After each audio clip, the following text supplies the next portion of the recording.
네, 이번엔 많은 관심을 받고 있는 사건, 사고들 짚어보겠습니다. 지금 이 사건, 오늘은 손정혜 변호사와 함께하겠습니다. 안녕하십니까?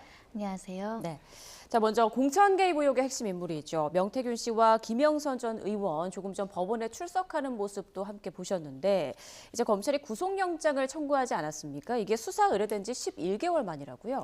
그렇습니다. 정치자금법 위반 혐의를 받고 있습니다. 예. 어느 정도 증거가 확보가 됐고 범죄를 소명할 수 있다라는 판단 하에 신병 확보를 위해서 구속영장 신청을 했다라고 보시면 될 것 같고요. 구속영장을 청구한 이유 중에 하나는 증거인멸 가능성이 높다라는 평가하에 이 범죄의 중대성, 증거인멸의 가능성, 그리고 다수의 관계인들이 있기 때문에 서로 입을 맞춰서 인적 증거도 인멸할 여지가 있고 또 물적 증거인 휴대폰도 지금 모두 다 확보된 상황이 아니기 때문에 신병 확보의 필요성이 있다라고 검찰은 보고 있습니다. 네, 자 명태균 씨와 김 전 의원의 이제 포커스가 맞춰지고 있는 상황이고 이 두 사람 외에도 또 공천 대가로 돈을 건넨 혐의로 6.1 지방선거 예비 후보자 2명도 구속 갈림길에 놓인 그런 상황이고 그런데 이제 또 다른 핵심 인물이죠. 강혜경 씨, 그러니까 김영선 전 의원의 회계 책임자로 알려진 강혜경 씨는 영장 청구 대상에서 빠졌는데 그 이유가 좀 어디에 있습니까? 일단 강혜경 씨 같은 경우는 이 사건 수사의 출발점이자 아마 재판으로 가게 되는 경우에 가장 핵심적인 증인이 될 수 있는 사람입니다. 네. 스모킹건 핵심적인 진술을 지금 수사 협조하고 있기 때문에 수사기관에서는 소극적인 가담자이고 수사를 협조했다라는 점을 이제 감안해서 구속영장을 청구하지 않고 특히 소위 말하는 플리바게닝, 수사에 협조하는 사람은 조금 더 선처하는 경향을 보일 수 있기 때문에 진술에 협조하고 제보를 하는 사람에 대해서는 신변 확보보다는 적극적으로 수사에 협조하도록 이제 불구속 수사를 하는 것이 필요하다라고 판단한 것 같습니다. 네. 앞서 말씀해 주신 대로 이제 명태균 씨와 김영선 전 의원의 혐의는 정치자금법 위반 아니겠습니까? 검찰은 두 사람이 이제 공천 추천을 대가로 돈을 주고받았다. 이걸 핵심 요인으로 보는 거죠? 그렇습니다. 일단 두 가지로 나눠볼 수 있습니다. 일단은 김 전 의원 같은 경우는 명태균 씨가 윤석열 대통령과의 친분을 과시하면서 이 김 전 의원 등이 받아야 되는 이제 세비 같은 것을 받았다. 여러 가지 금전적인 거래를 통해서 7천만 원 상당의 정치 자금을 받았다라고 주장을 하는 것이고요. 또 두 번째로는 이 김 전 의원은 이미 뭐 여러 번 그 다선 의원이기 때문에 지역사회에서 이 지방선거와 관련해서 공천을 받고자 하는 사람은 김 전 의원이 여러 가지 영향력을 행사할 수 있기 때문에 이 사람을 통해서 여러 가지 정치 자금이나 금전적인 대가를 받으며 공천을 해주겠다라는 취지로 두 사람에게 지금 다수의 이제 정치 자금 수억 원을 받았다라는 혐의가 적시가 되어 있습니다. 예. 자, 사실 뭐 정치자금법 말고도 특히나 이제 명태균 씨 관련해서는 여러 다른 의혹도 있는데 다른 의혹과 관련해서는 아직 수사가 덜 이루어진 건가요? 현재로서는 신병 확보의 영장 청구 범죄 사실로는 뭐 다른 범죄 혐의는 지금 빠져 있고 정치자금법만 들어간 것으로 알려지고 있는데요.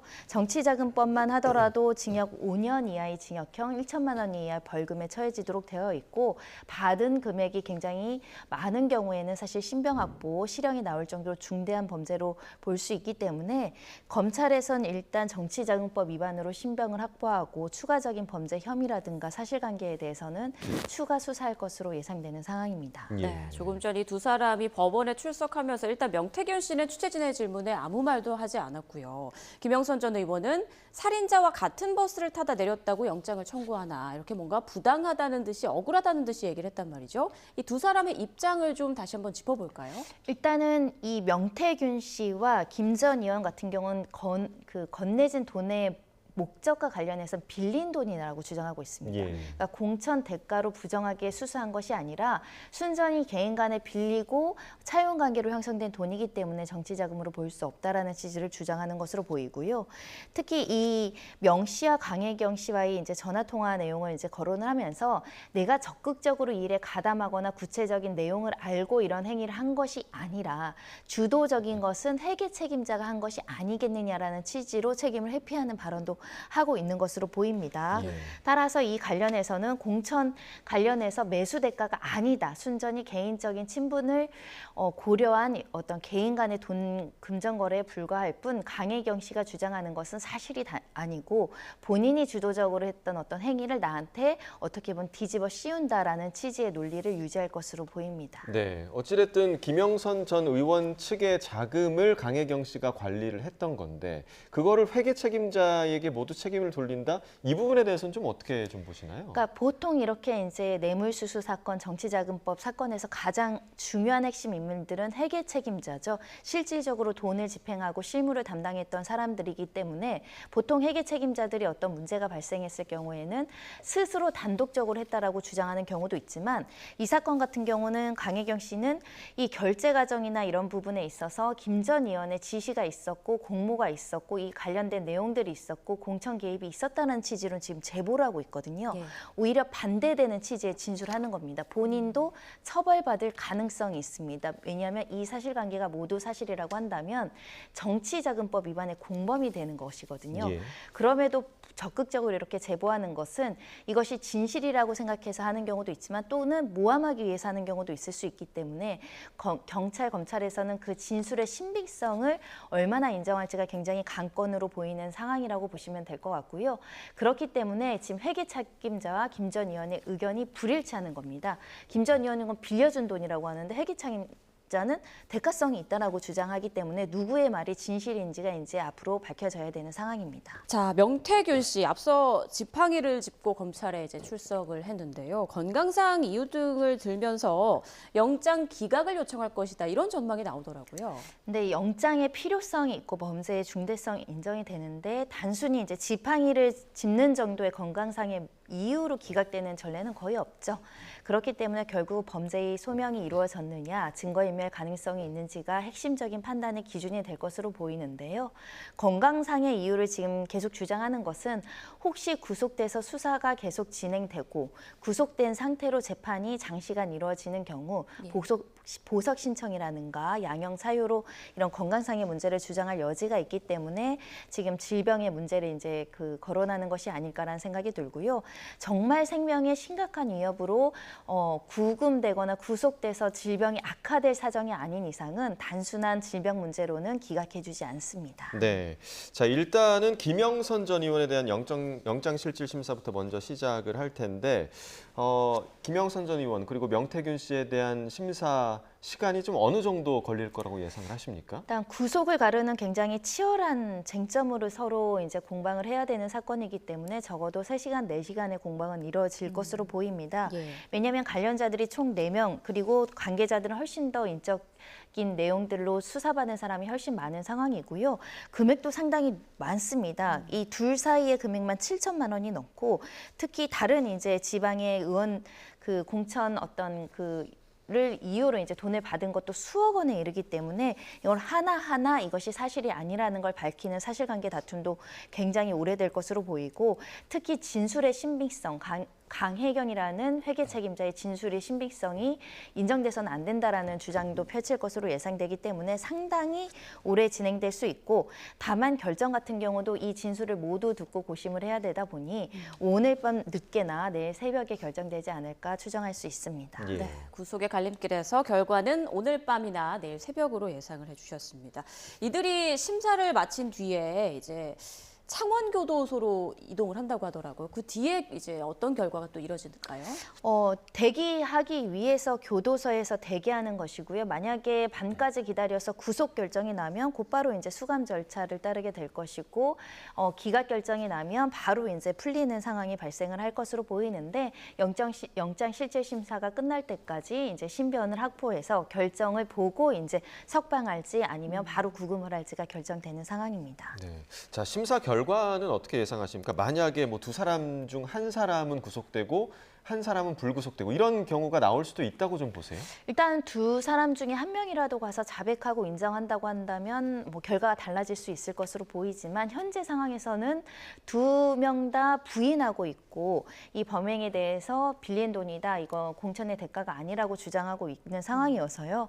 검찰이 범죄가 소명되는 여러 가지 증거를 제출한다고 한다면 구속될 가능성이 매우 높습니다. 예. 정치자금법의 법정형도 높을 뿐만 아니라 예. 검찰에서 주장하는 바와 같이 이렇게 공천을 대가로 어떤 금품을 수수하는 행위를 굉장히 중대하게 보고 특히 이제 민주주의의 제도의 정면으로 이제 훼손하는 행위다. 대의민주주의를 왜곡하는 행위이다라고 이제 선거제도 자체를 폄하시킨다라는 중대성이 인정되기 때문에 금액이 만약에 굉장히 좀 소액이거나 이런 사건이 아니라고 한다면 현재 두 사람에 대해서는 수억 원 가량이 특정되어 있거든요. 네. 그렇다면 구속 가능성이 높아 보이는 상황이긴 합니다. 네, 그렇군요. 두 사람의 신병이 확보된다면 수사 범위가 어디까지 확대될지도 궁금한데요. 지금 각종 의혹들이 계속 나오고 있는 상황이잖아요. 그렇습니다. 명태균 게이트라고 명명할 정도로 뭐 폭발적인 어떤 제보도 따르고 있고 여러 가지 의혹도 제기되고 있는 상황인데요. 일단 이렇게 이제 공천이 개입됐다고 한다면 어느 실제 공천에 개입한 행위의 결과가 있었는지가 중요하겠죠. 그래서 이렇게 돈을 받고 여러 가지 금전적인 대가의 이득을 취할 정도로 김 전 의원에 대한 공천에 영향력을 행사했는가, 그 상대방은 누구인지에 대한 추가적인 확장 수사가 이루어지지 않을까 생각이 들고요. 공직자나 권한 있는 자가 이렇게 청탁을 받고 공천권을 부당하게 행사했다고 한다면 직권남용이라든가 뇌물수수가 적용될 여지가 있습니다. 그러다 보니 다른 사람에 대한 뇌물죄, 직권남용 제 정치자금법 위반으로 이제 나아갈 여지가 있는 것이고요. 특히 이 사건 같은 경우는 처음에 여론조사 비용으로 이제 비용을 내지 않고 이 대가로 받은 게 아니냐라는 의혹이 제기됐기 때문에 이 여론조사와 연관성이 있는 것이냐, 여론조사 과정에서 비용을 받지 않고 한 행동에 있어서 공천의 대가였느냐, 이 역시 추가적인 조사 대상이 될 것으로 보입니다. 네, 자 이르면 오늘 밤 늦게 나올 것으로 예상되는 구속 여부 좀 주목할 만한 것 같고요. 자 주제를 조금 바꿔보도록 하겠습니다. 방금 전에 이제 출석 모습을 봤는데요. 이재명 민주당 대표의 부인 김혜경 씨의 공직선거법 위반 혐의 1심 선고 지금 진행이 되고 있는 것으로 보입니다. 기소된 지 9개월 만에 재판이 이루어지는 거죠? 네, 상당히 오랜 기간 재판이 이루어졌습니다. 예. 그만큼 이제 증인들도 많았을 뿐만 아니라 치열하게 다툼이 있었다 이렇게 보시면 될 것 같고 사실관계는 그렇습니다. 그 당시에 이제 대선 경선을 앞두고 이제 전현직 국회의원 배우자 3명 그리고 관계자들 3명에게 총 10만 4천 원 상당의 식사를 제공한 혐의는 이 선거법상 기부행위 금지, 그러니까 금품 수수라든가 이익을 제공해서는 안 됨에도 불구하고 식사를 제공한 혐의로 기소가 됐고 관련해서 직접적으로 이제 법인카드를 결제한 회계차기임자는 이제 유죄가 선고가 된 상황이고 예. 이와 관련해서 김혜경 씨가 이걸 알았는가, 묵시적으로도 승인을 했는가 또는 공모했는가가 이 사건의 주요 쟁점이었습니다. 네, 앞서 검찰은 김혜경 씨가 이제 남편을 대선 후보로 세우기 위해서 유력 정치인들의 부인을 매수하려 했다 이렇게 밝히면서 벌금 300만 원을 구형했죠. 그렇습니다. 금액과 상관없이 재질이 중하다, 정치인 배우자를 매수하려 한 것이기 때문에 사안이 중대하다라고 이제 검찰은 주장하고 300만 원을 구형한 상황입니다. 일단 공직선거법상 이런 기부행위가 기본적으로 금지되는 취지를 말씀을 드리며 이렇게 금권선거 후보의 자금력을 동원해서 서로 이제 경쟁하는 구조가 되다 보면 혼탁해지고 타락할 가능성이 있기 때문에 소액이라도 기부하는 것을 금지하고 있다 이렇게 말씀드릴 수 있고요. 그러니까 일각에서는 한 10만 4천 원이면 6명으로 쪼개면 2만 원이 되지 않는 식사니까 사회상규상 이것을 허용해줘도 되는 거 아니냐 이렇게 이제 생각할 여지가 있지만 이 기부행위와 관련한 판례들이 좀 있습니다. 예를 들면 경로당에서 제과점빵 15개를 그 경로당에 계신 분들한테 기부한 행위도 유죄로 선고를 받았거든요. 예. 벌금 100만 원입니다. 그런 만큼이 금액은 소액이지만 원칙, 그러니까 선거에 앞둔 사람들은 경쟁을 타락시킬 여러 혼탁하게 하지 않도록 식사라든가 이런 먹을 것이라든가 선물을 제공해서는 안 되는데 과연 김혜경 씨가 이걸 알면서도 동의했거나 또는 나가서 지시했느냐, 이게 굉장히 중요한 사안입니다. 네, 그러니까 선거를 앞두고 작은 돈이라도 조심해야 한다라는 취지의 이제 법인 것 같은데 그렇다면 검찰이 이 공직선거법 위반 혐의에서 벌금 300만 원을 구형했다. 이 300만 원의 의미를 좀 어떻게 보십니까? 그건 대법원 양형 기준에 따른 것으로 보입니다. 예. 양형 기준에 따르면 현재 법정형은 5년 이하의 징역 1,000만 원 이하의 벌금형에 되어 있는데 양형 기준에는 기본 양형이 징역 10개월 이하 또는 100만 원에서 500만 원인데 사실상 극히 경미한 금액을 주거나 소극적으로 가담하는 경우에 양형 기준이 벌금 50에서 300만 원이거든요. 예. 그러니까 기부 행위는 맞지만 그 금액이 총 10만 원이라는 건 아주 다액으로 볼 수는 없으니 이 감경에서 50만 원, 300만 원 범위에서 300만 원을 택한 것이 아닐까라는 생각이 들고요. 100에서 500도 기본 양형이기 때문에 기본 감형 가중 생각하지 않고 기본 양형에서 이제 선택해서 300만 원 벌금형을 구형했고 재판부에서 실제 300만 원을 선고할지 또는 보통 한 100에서 200만 원 정도가 선고되는 선례들이 있었거든요. 예. 그래서 조금 더 감경해서 선고할지 지켜봐야 될 것 같습니다. 네, 지금 김혜경 씨 측과 검찰 측의 입장이 아주 팽팽하게 지금 갈리고 있는데 일단 김혜경 씨는 그 식사비를 수행비서가 경기도 법인카드로 결제한 사실을 자기는 전혀 몰랐다. 지금 이런 입장인 거잖아요. 그렇습니다. 각각 참여한 사람들이 각각 내고 갈 줄 알았고 그것까지는 내가 관여하지 못했고 이제 추후에 알게 됐는데 내가 봐도 좀 이상한 것 같아서 앞으로는 조심하겠다라는 취지로 최후 변론을 한 것으로 보이고 특히 수행비서도 법정에 나와서 증인으로 내가 단독적으로 결제했을 뿐 그 같이 공모하거나 이걸 미리 보고를 하거나 사후적으로 알린 사실은 없다라는 취지로 이제 증언을 한 것으로 알려지고 있는데요. 이 증언이 신빙성이 있다라고 한다면 무죄 가능성 배제하기 어렵지만 일반적으로 수행비서와 어떻게 보면 김혜경 씨는 이해관계가 일치하죠. 그런 측면에서는 그 진술을 그대로 믿을 수 있느냐 이게 이제 법원의 숙제가 될 것이고 특히 어떤 뭐 직접적인 상급자는 아니더라도 상급자의 배우자와 비서라는 관계는 갑을 관계로 볼 수 있잖아요. 그런 측면에서 이 김혜경 씨가 이렇게 이제 카드 결제를 하거나 식사비를 대납하는 것을 몰랐겠느냐 그리고 모르고 이 하급 직원자가 행동을 할 수 있겠느냐 이런 점에 대해서 유죄 가능성도 열려 있는 상황입니다. 네, 그러니까 이 사건과 관련해서는 지금 직접 증거가 굉장히 좀 부족하다 이런 평가가 나오고 있는데 그래서 지금 변호사님 말씀하신 대로 증인 진술의 신빙성이 이 결과를 좌우할 수 있다. 그러면 그 신빙성에 대해서는 재판부가 좀 어떻게 판단을 해야 되는 겁니까? 네, 일단은 보통 이런 기부행위 사건 같은 경우는 간접 사실로 증명할 수밖에 없다는 게 기본적인 판례의 취지입니다. 네. 왜냐하면 내가 알면서도 기부를 했는지 안 했는지는 내심의 의사이기 때문에 밝힐 수 없는데 보통 식사 자리를 하면 또 내가 주최자이면 이 식사비를 누가 결제하는지에 대해서 관심을 가질 수밖에 없고 특히 관심을 갖지 않는다고 하더라도 비서가 와서 이것을 결제할 가능성이 있다라고 한다면 이걸 소통하는 것이 통상적이기 때문에 이 부분과 관련해서 단독적으로 결제했다라는 것이 자연스러울지 사회 경험칙상 이거는 우리가 식사를 대접하자라고 묵시적으로 승인을 한 상황인지에 대해선 법원에서 판단하지 않을까 생각합니다. 네, 자 그런데 궁금한 게 수행비서 배모 씨는 이미 혐의가 유죄로 인정돼서 지금 징역형의 집행유예를 선고받았잖아요. 이 부분이 오늘 선고에 영향을 미칠까요? 어떻게 보십니까? 불리한 그 영향을 미치겠죠. 왜냐하면 이미 이제 6명에게 10만 4천 원을 준 거는 이 수행비서의 행동은 기부행위가 명확하다라는 게 법원이기 때문에 예. 나아가서 김혜경 씨 사건에선 이것을 알거나 관여하거나 인식할 수 있었다는 것만 입증이 되면 유죄로 판단이 될 수 있는 부분이어서 일단은 유죄 가능성이 상대적으로 조금 더 열려 있지 않을까. 왜냐하면 이것이 무죄가 나오면 많은 공직자나 공직자 배우자가 저는 비서가 해서 잘 몰랐습니다라고 면피되는 경우도 있을 수 있기 때문에 좀 더 엄격하게 판단하지 않을까 생각이 들고요. 본래는 이렇게 기부행위 같은 공직선거법으로 벌금 300만 원 이상이 선고가 되면 당선 무효형이 됩니다. 굉장히 벌금 300만 원이 가치가 큰 사안인데 예. 하지만 그 당선이라는 건 해당 선거에만 미치니까 그러니까 지금 이재명 당대표는 국회의원의 신분인데 국회의원 선거와 관련된 게 아니라 대선 경선과 관련한 것이기 때문에 실질적으로 어떤 신분에는 박탈 효과는 없습니다. 그럼 그러니까 배우자에 대한 선고여도 이재명 대표에게도 영향을 줄 수 있다는 맞습니다. 말씀이세요? 예, 그 배우자도 마찬가지로 공직선거법상 기부행위가 금지되어 있기 때문인데요. 따라서 이번 선고가 벌금 300만 원이 구형대로 나온다고 하더라도 이재명 당대표의 국회의원 신분하고 또는 차후에 이제 피선거권하고는 큰 상관이 없는 상황입니다. 예.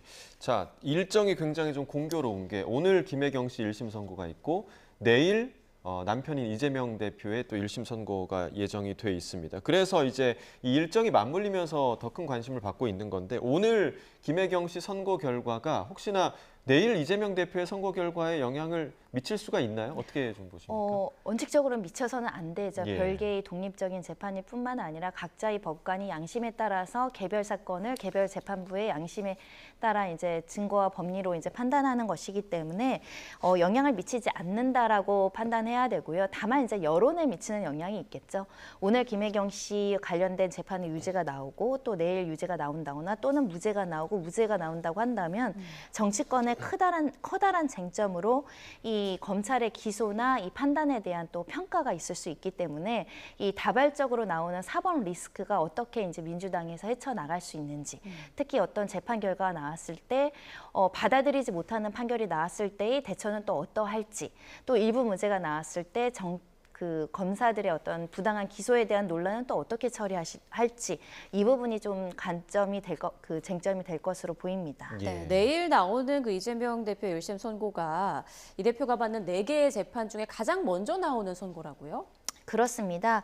일단은 지금 11월, 12월이 선고가 가장 많을 때기도 하고 예. 더 이상 늦춰져는 안 된다라는 이야기가 나오기 때문에 그런 점들이 있는데요. 특히 공직선거법과 지금 위증교사 문제가 있는데 이 공직선거법은 민주당의 선거보전 비용과도 굉장히 큰 영향을 미치기 때문에 예. 정치적인 파장은 굉장히 지대할 수밖에 없는 사건이어서 내일 선고에 많은 사람들이 촉각을 세우고 있는 상황이고 특히 여러 가지 재판이 진행되고 있지만 실제 공직선거법상 그 당선 무효형이 선고가 되거나 나중에 피선거권이 박탈되는 형이 나왔을 때는 대선 가도에 큰 영향력이 있을 수 있거든요. 네. 그만큼 중요한 선고가 내일 선고될 예정이다라고 보입니다. 네. 자, 이재명 대표의 1심 선고. 사실 이 부분이 관심 받았던 이유 중에 하나가 이 1심 선고를 생중계하느냐 마느냐 이 부분이었거든요. 뭐 국민의힘에서는 생중계를 굉장히 이제 강력하게 좀 밀어붙였고 또 민주당에서는 그것을 좀 방어하기도 했는데 법원이 1심 선고 생중계하지 않기로 결정한 이유는 어디에 있습니까? 네, 일단은 생중계로 인해서 국민의 알 권리를 충족하는 이익보다도 더 부정적인 영향이 클 수 있다라는 점을 감안했던 것 같습니다. 우리가 과거에 이제 생중계했던 사건들은 대부분 이제 전직 대통령에 대한 사건이나 이런 사회적으로 굉장히 중대한 어떤 혐의에 대해서 전 국민적인 관심사가 있는 사안들은 생중계가 됐지만 이번 사안이 이제 생중계가 된다고 한다면 자칫 이제 1, 2, 3심, 지금 1심이니까 2심, 3심도 남아 있는데 유죄가 나오면 약간 유죄 예단이 나올 수도 있는 거고 무죄가 나온다고 한다면 그 정치적인 어떤 쟁점의 한복판에 서울중앙지방법원이 있을 수 있기 때문에 알 권리보다는 그래도 통상적인 재판처럼 선고하겠다라고 판단한 것 같습니다. 네. 예.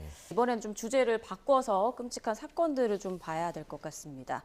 자, 어제 그 동료 여성 군무원을 살해한 뒤 시신 훼손하고 유기한 현역 군장 교조 양광준의 신상 정보가 공개됐었는데 오늘 또 한 명의 이제 신상이 공개됐더라고요. 34살의 서동하. 어떤 인물인가요? 그렇습니다. 구미 교제 살인 피의자라고 이제 명명드릴 수 있을 것 같은데요. 이 본인이 이제 교제하던 여성과 헤어지고 나서 집착적인 성향을 보이고 스토킹 행위를 이어가다가 결국 스토킹으로 이제 신고했고 피해자가 관련한 접근 금지 등 임시 조치도 있었던 상황이고 여러 가지 피해자 보호 조치도 있었던 상황인데 이 헤어진 여자친구를 찾아가서 끔찍하게 흉기로 살해한 사건이고요. 일단은 7월부터 이달 초까지 스토킹 범죄 혐의로 3차례나 신고됐다라는 전력에 비춰봐서는 이 어떻게 보면 헤어짐에 대한 보복 범죄 성격으로 보입니다. 네, 지금 신상 공개된 그 사진을 함께 보고 계신데 사실 어제 그 양광준 같은 경우는 본인의 신상 공개에 대해서 이의 제기를 했었는데 서동아는 이의 제기와 같은 법적 절차를 좀 요구하지 않은 것으로 보이죠? 요구했다고 하더라도 신상 공개를 피하기는 어려웠을 겁니다. 예. 이 사건은 스토킹에 나아가서 접근 금지 조치까지 이루어졌는데 그걸 위반해서 계획적으로 피해자 집을 쫓아가서 피해자 어머니가 있는 현장에서 이렇게 끔찍하게 살해했던 사건이기 때문에 범죄의 중대성, 잔인성 모두 인정될 뿐만 아니라 계획적인 범행이라는 점에서 그 재질 또한 굉장히 좋지 않다라고 평가될 수 있는 상황이고요. 특히 이 사람 같은 경우는 매주 1회씩 5차례 동안 스토킹 범죄 가해자 전문 상담 기관에서 교정 프로그램까지 이수를 했다는 겁니다. 예. 그러니까 사법 당국이나 수사 당국에서 스토킹의 어떤 재범 위헌성이 있으니까 이 사람을 교정 프로그램까지 상담하고 교육시켰는데도 불구하고 예. 개선하지 않고 반성하지 않고 강력 범죄로 나아갔다는 점에서 폭력성이 지대할 뿐만 아니라 보복성이 굉장히 높았던 사람이다. 피해자가 수사기관에 도움을 요청을 해서 여러 가지 조치는 받았던 것으로 알려지고 있습니다. 여러 가지 보호 조치라든가 뭐 워치라든가 이런 것들을 보급받았고 무서워서 어머니도 같이 이제 거주하면서 신변 보호에 좀 신경을 썼던 사건으로 보이는데도 이렇게 살인 사건을 막지 못하고 또 한 명의 억울한 피해자가 발생을 해서 굉장히 안타까운 상황입니다. 아니 예. 이렇게 남녀 관계에서 벌어진 잔혹한 사건이 잇따라 발생하고 있고 또 연이어서 이렇게 피의자의 신상이 공개되니까 사회적으로 좀 충격이 큰 상태인데요. 이게 신상 공개가 30일 동안 이루어진다고 하더라고요. 이 의미가 있을까요?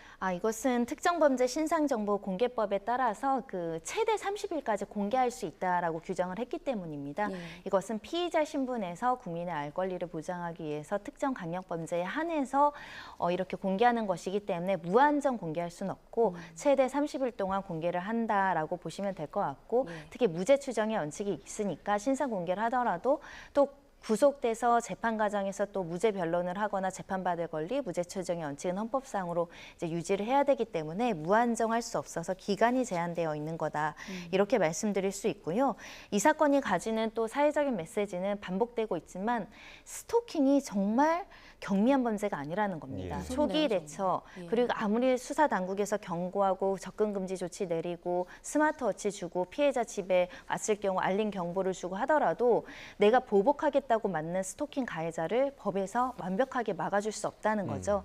그런 점에 있어서는 정말 강력한 재범 위험성이 있는 스토킹 전력자는 피해자 보호 조치를 좀 더 강하게 해야 되는 거 아닌가 그런 생각이 들고 이 프로그램을 이수했다고 하는데 과연 어떤 프로그램인지 조금 더 실효적으로 이 사람들의 범죄력을 억제할 수 있는 프로그램이나 나아가서는 정말 범죄를 저지르는 사람에 대해서 신변 확보해서 구속 수사하는 것도 적극적으로 고려해 봐야 되지 않을까.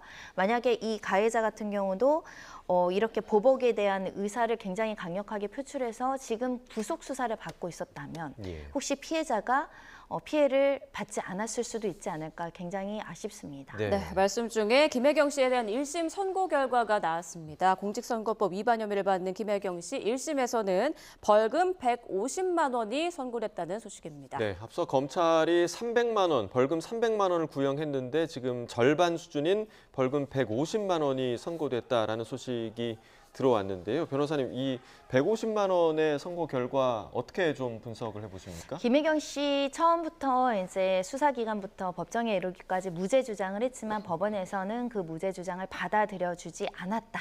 예. 이런 평가를 할 수 있을 것 같고 수행비서, 회계 처리한 법인카드 결제한 직원과 이 행위를 알거나 알 수 있었고 묵시적으로도 승인했다라는 법원의 1차적인 판단이 있었다라고 보시면 될 것 같고요. 예. 다만 그 가액이 그렇게 높지 않았다라는 점, 그리고 양형과 관련해서 좀 능동적이고 계획적인 범행 같은 경우는 더 가중 요소를 줄 수 있고 특히 이제 선거일에 임박을 하거나 이 자신의 어떤 영향력을 지대하게 이용하려고 했던 경우에는 벌금형이 좀 높아질 수 있는데 아무래도 이런 그 식사비를 이제 제공한 부분에 있어서는 경미한 수준이고 아주 영향력을 행사하려고 하진 않았기 때문에 검찰이 구형한 것보다는 다소 감경해서 150만 원을 선고한 것으로 보입니다. 네. 법원에서는 김혜경 씨가 묵인 용인 아래 기부 행위를 했고 공소사실 유죄가 인정된다라고 밝혔다고 하는데요.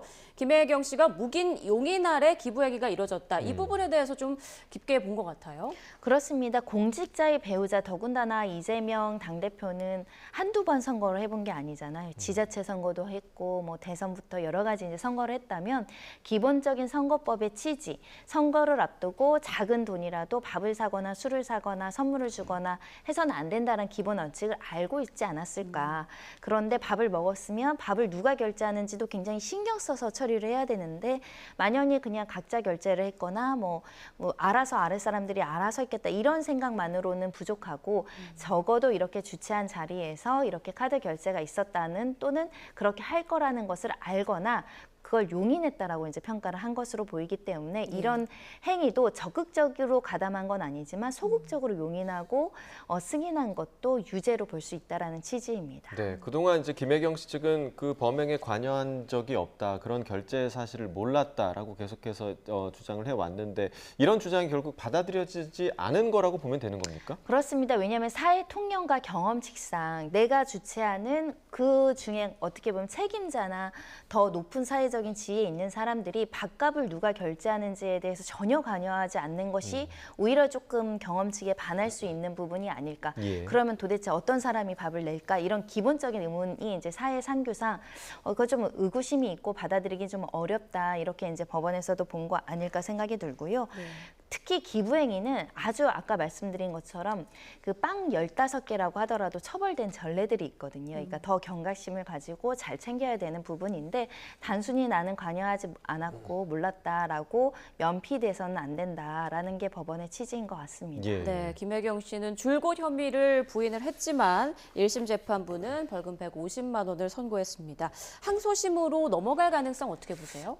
넘어갈 것 같습니다. 일반적인 사람 같은 경우는 벌금 150만 원을 확정받고 인정할 여지도 있지만 워낙 정치적으로 민감한 사건이고 또 정치자금법 위반의 전력과 관련해서는 무죄 받을 가능성이 있다고 한다면 다시 한번 타진할 가능성도 있기 때문에 양형부당 또는 그 무죄를 선고해 달라는 취지로 항소할 것으로 보이고 검찰도 300만 원 구형했고 절반이 나왔기 때문에 같이 항소할 가능성이 있습니다. 네, 만약에 항소를 했을 때 이 결과가 1심 결과가 달라질 가능성에 대해서는 좀 어떻게 보세요? 달라질 가능성은 항상 열려 있겠죠. 네. 왜냐하면 핵심적인 진술자가 제가 단독으로 결제했고 지시받거나 보고하지 않았습니다라는 진술이 신빙성이 높은 거 아니냐. 조금 석연치 않지만 또 일반적으로 이렇게 또 의례적으로 사교적으로 예. 이제 밥을 사서 이렇게 할 수 있지 않느냐라는 법원의 판단도 달라질 여지는 있지만 사실 아까 말씀드린 것처럼 기부행위는 정치자금법에서 굉장히 금지하는 행위이기 때문에 완전 무죄보다는 좀 양형이 낮춰지는 또는 유지되는 쪽으로 판결 선고가 이루어지지 않을까 개인적인 생각입니다. 네. 네. 앞서도 잠깐 좀 여쭤봤습니다만 오늘 김혜경 씨의 이 1심 선고 결과가 앞으로 이재명 대표 재판에는 어떤 영향을 줄 수 있을까요? 영향을 미치기보다는 이제 사회적 정치적으로 일단은 부부가 같이 재판을 받아서 유죄를 선고받는다는 것은 대중들에게 사실 좀 송구한 측면이 있고 사소한 법령 위반이라고 하더라도 공직자의 배우자가 절차를 지키지 못해서 이렇게 유죄를 판단받는 것은 비난 가능성이 있을 수 있기 때문에 그 부분에 대해서는 국민들에게 일부 송구하다는 표현이 나와야 되지 않을까 생각이 들고요. 예. 하지만 내일 이재명 당대표가 받는 선고는 김혜경 씨보다 훨씬 더 무거운 것입니다. 예. 100만 원 이상의 벌금형이 선고가 된다고 한다면 네. 의원직을 상실할 뿐만 아니라 피선거권이 박탈되기 때문에 예. 굉장히 중요한 사법 리스크가 내일 선고가 될 예정입니다. 네, 부부가 모두 잇따라 유죄 선고를 받을지 내일도 좀 결과가 주목됩니다. 지금까지 손정혜 변호사와 주요 이슈들 짚어봤습니다. 고맙습니다.